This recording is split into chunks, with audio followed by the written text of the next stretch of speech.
Welcome back to Chapter 3 of Diamond Daniel. I hope that you guys were able to find some similarities and differences between Opal and Diamond in the first two chapters. Let's keep reading chapters 3 and 4 and see what else we can find. Here comes Rude Boy. On Monday, Diamond tried to slip out of the house without a jacket. It was the end of September and still warmish. She had on her red t-shirt, jeans, and a blue vest with rows of red, white, and blue buttons sewn on the pockets. She called it her Independence vest. And she didn't want to cover it up with a silly jacket. She'd sewn those buttons on with her own hands and she wanted everybody to see them. Bye, Mom, said Diamond, almost out the door. Jacket, said Mrs. Daniel. Diamond rolled her eyes but went back to her closet.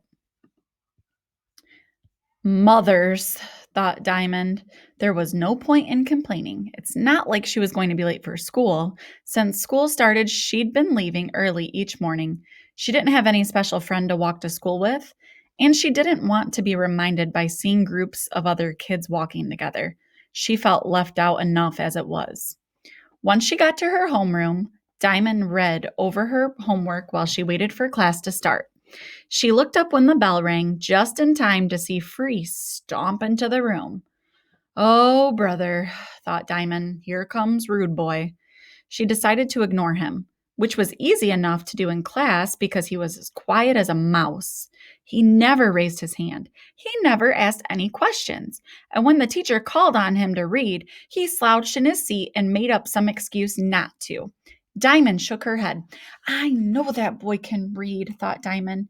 Just last week, I caught him reading a book in the schoolyard after lunch.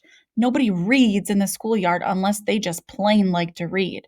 So why is he making out like he doesn't? Diamond shook her head again. And why do I even care? Forget him. Diamond turned her attention back to Mrs. Cordell. Outside of homeroom, Free was harder to ignore. He stomped everywhere, growled at anyone who spoke to him, and kept bumping into kids because he didn't look where he was going. 2 days in school, and he had almost everybody scared of him already. And he didn't even have to try hard. He was the tallest kid in the third grade, almost as tall as a sixth grader.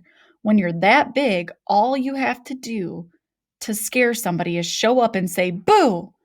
Free never said boo, but he looked mad all the time, and that was enough to scare most of the kids. Diamond wouldn't have cared, except Free was being mean to kids who were too little to speak up for themselves. Diamond wanted to do something about it, but she didn't know what. Maybe Mrs. Cordell can help, thought Diamond. One afternoon, she hung around after the last bell so she could talk to her teacher in private. Mrs. Cordell, said Diamond. Yes, dear. What's the matter? What's the matter with the new boy, with Free? What do you mean, sweetie? Mrs. Cordell called everybody sweetie. How come he's mad all the time? I don't know, Diamond. Why don't you ask him? Diamond practically choked at the very thought. Never mind, muttered Diamond. I like Mrs. Cordell and all, thought Diamond, but that's crazy. No way am I asking Rude Boy anything. Diamond knew there was something wrong with him, though, and she figured one of these days she'd find out what. That day came sooner than she expected. Chapter 4. If you guys notice, too, take a look at the chapter numbers because it always kind of gives a little glimpse into what might happen next in the story. Oops. Okay. Chicken Nugget Tuesday. One Tuesday, it was Chicken Nugget Day to be exact. Diamond was sitting with the 3 T's when Free stomped into the lunchroom, fists clenched, not looking where he was going, again.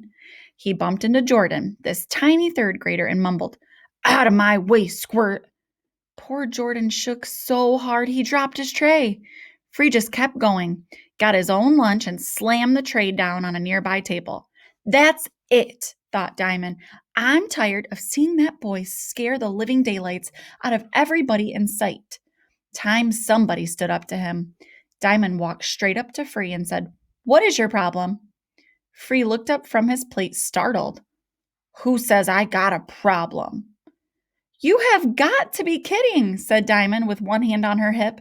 See that little kid over there? With her chin, she pointed at Jordan, who was still on his hands and knees, chasing his spilled chicken nuggets after dropping his tray. You did that, said Diamond. Free, suddenly looking sheepish, mumbled, Sorry. Hmm, said Diamond. You should be. Now tell him. Free thought she was kidding, but Diamond glared at him, hand still on her hip. He could tell she wasn't going to go away anytime soon. Sorry, kid, Free yelled loud enough for Jordan to hear. Only then did Diamond return to her own table. Diamond kept her eye on Free after that. Whenever she caught him growling at someone, she'd scowl at him. If she had heard him yell at little kids, she'd step in front of them, cross her bony arms, and stare Free down until he said he was sorry. After a few days of this, Free did his best to stay out of everybody's way, especially Diamond's. For some reason, he couldn't quite figure out. He didn't want her mad at him. Later that week, Diamond's mother sent her across the avenue for some Chinese takeout. On the way back, Diamond found Free sitting alone on the stoop of the building on her corner. She had heard he lived nearby, but this was the first time she'd seen him. Hey, she said as she passed. As always, Free grunted. Diamond shook her head. Now, if you were smart, said Diamond, you could have said, hay is for horses, if you were smart. What's so smart about that? He shot back. Diamond turned around and walked back to his stoop. There was something bugging this kid, and Diamond was going to find out what. Nobody could be that mean all the time for no reason. Could he?